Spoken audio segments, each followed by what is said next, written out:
જામનગરમાં ગઈકાલે સોમવારે બપોર બાદ એક હૃદયદ્રાવક ઘટના જાહેર થઈ છે।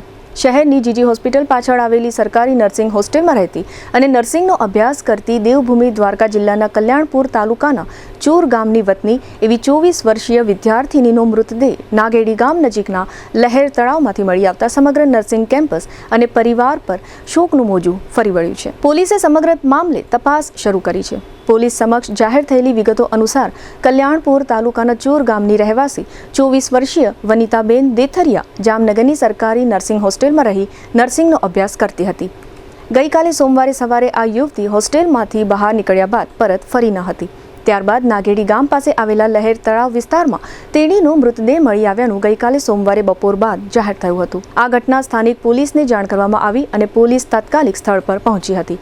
પોલીસે મૃતદેહનો કબજો મેળવી જરૂરી કાયદેસરની કાર્યવાહી હાથ ધરી હતી અને પોસ્ટમોર્ટમ માટે મોકલી આપ્યો હતો। ઘટનાની જાણ વિદ્યાર્થિનીના પરિવારજનોને કરવામાં આવતા તેમના કાકા જામનગર પહોંચ્યા હતા। પોસ્ટમોર્ટમની કાર્યવાહી પૂર્ણ થયા બાદ મૃતદેહ પરિવારને સોંપવામાં આવ્યો હતો અને અંતિમ સંસ્કાર માટે વતન લઈ જવામાં આવ્યો હતો। આ અચાનક બનેલી ઘટનાએ સરકારી નર્સિંગ હોસ્ટેલમાં ભારે શોકનું વાતાવરણ સર્જ્યું છે। વિદ્યાર્થિનીના સહઅધ્યાયીઓ અને પરિચિતોમાં પણ દુઃખની લાગણી પ્રસરી ગઈ છે। હાલ પોલીસે સમગ્ર ઘટનાના તમામ પાસાઓને ધ્યાનમાં રાખીને તપાસ શરૂ કરી છે। વિદ્યાર્થીનીએ આ પગલું કયા કારણોસર ભર્યું તે અંગે હજુ સુધી કોઈ સત્તાવાર કારણ સામે આવ્યું નથી।